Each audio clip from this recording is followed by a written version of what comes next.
कुछ रोशनियाँ ऐसी होती हैं जो आपको रास्ता दिखाती नहीं बल्कि आपको रास्ता भुला देती हैं। उन्हें लोग आलिया कहते हैं और कहा जाता है कि आपने पीछे मुड़ के देख लिया और आप उनके पीछे चलने लग गए तो आप कभी वापस नहीं आ पाएंगे। नमस्कार दोस्तों, स्वागत है आप सभी का मेरे चैनल कहानी विद सोडा में। इस चैनल के माध्यम से मैं आप सभी के सामने लेकर आऊँगी कुछ ऐसी सच्ची डरावनी घटनाएं जिन्हें सुनकर आप सोचने पर मजबूर हो जाएंगे कि क्या भूत सच में होते हैं।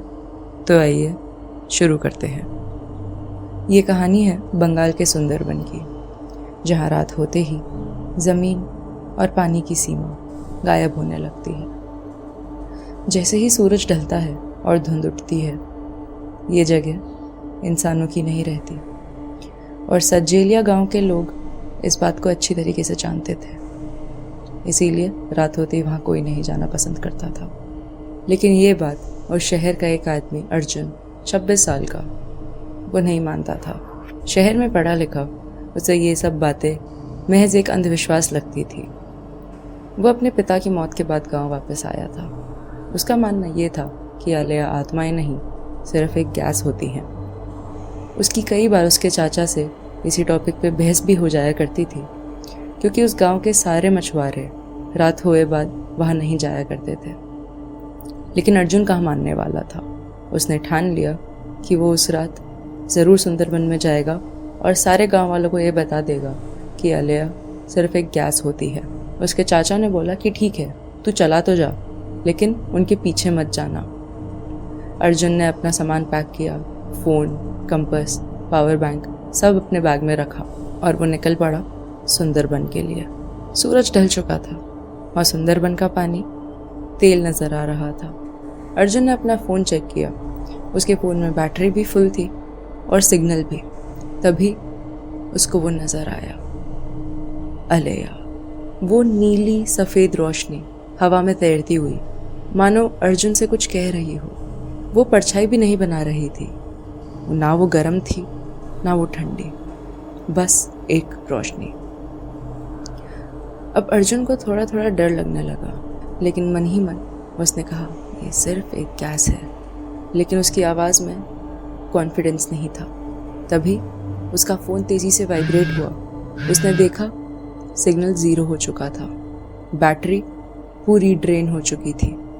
अर्जुन एक पल को रुका, मानो उसके अंदर का डर और ईगो लड़ रहे हो। फिर तभी जंगल के अंदर से एक आवाज़ आई, मानो पानी में कुछ गिरा हो। अर्जुन ने तुरंत अपनी नाव घुमाई और गांव की ओर बढ़ने लगा, और वो रोशनी आलिया उसके पीछे पीछे आ रही थी, मानो उसे वापस जंगल में बुला रही हो। लेकिन उस रात अर्जुन सही सलामत अपने गांव पहुंच गया। तीसरी रात तक अर्जुन ऑब्सेस्ड हो चुका था। वो रोज़ नदी पर जाता, उसे रोज़ आलिया दिखती, कभी एक कभी ज़्यादा। फिर उस रात सब कुछ बदल गया। उसे अपने कान में एक आवाज़ आई, अर्जुन। वो तुरंत पीछे मुड़ा, लेकिन उसे कुछ नहीं दिखा। अर्जुन घबरा गया कि ये कैसे हो सकता है। फिर उसे एक और आवाज़ आई, बेटा। ये आवाज़ उसकी माँ की थी, जो कि 10 साल पहले ही मर चुकी थी। अर्जुन के हाथ कांपने लगे।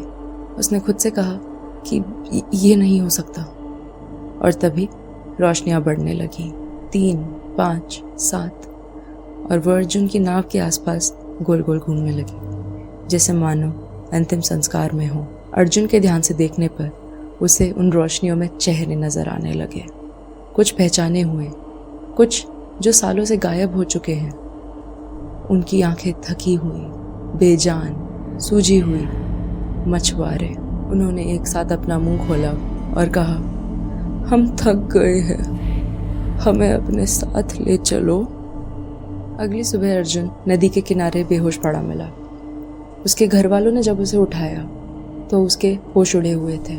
उसे समझ नहीं आया कि उसके साथ क्या हुआ। उसके चाचा ने अर्जुन से पूछा, तूने उन्हें देखा ना? अर्जुन ने हाँ में सर हिलाया। वो कुछ बोल नहीं पा रहा था, वो इतना घबरा गया था एक रात पहले हुई वारदात को देखकर। पास से एक खबर आती है कि 3 मछुआरे पिछली रात को उस खाड़ी में गए थे और सुबह खाली एक आया। जब गांव वाले उस मछुआरे के पास गए तो वो नदी में सीने तक डूबा हुआ था और हवा में ताक रहा था। जब उससे पूछा गया तब वो डरते डरते बोला कि वो और बढ़ गए हैं, वो और बढ़ गए हैं, वो हमें लेने आ रहे हैं। और उस मछुआरे ने वहीं दम तोड़ दिया। उस गांव के महापंडित जो थे उन्होंने बताया कि अलेया सिर्फ एक गैस नहीं होती, वो उन आत्माओं की यादें होती हैं जो उस नदी में मारे गए, जिनकी इच्छाएं अधूरी रह गई हों और वो अपने साथ एक नई आत्मा जोड़ना चाहते हैं।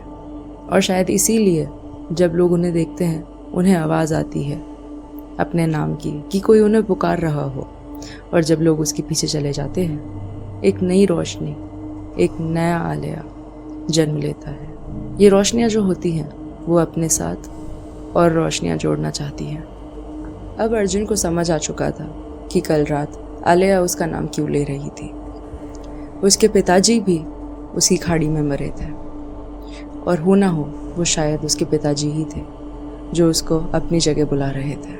अब अर्जुन अगली रात वापस वहाँ जाना चाहता था। उसके चाचा ने उसे खूब मना किया, लेकिन अर्जुन नहीं माना। वो अगली रात वहाँ चला गया और वापस कभी नहीं आया। लेकिन आज के मछुआरे जो सुंदरबन में हैं उस गांव के, वो अक्सर ये बात कहते हैं कि ये रोशनियाँ बढ़ती जा रही हैं। अगर आपको ये कहानी अच्छी लगी हो तो इस वीडियो को लाइक और चैनल को सब्सक्राइब ज़रूर कीजिएगा। और अगर आपके पास भी कुछ ऐसी सच्ची घटना है जिन्हें आप दुनिया तक लेकर आना चाहते हैं तो डिस्क्रिप्शन में दिए गए इंस्टाग्राम आईडी या जीमेल आईडी पर आप अपनी कहानी मुझे भेज सकते हैं और मैं उन्हें अपनी आवाज़ में आप तक लेकर आऊँगी। तो ध्यान रखिएगा दोस्तों, किसी दिन आप भी सुंदरबन में जाएं और आपको भी रोशनी दिखे तो उसके पीछे मत जाइए।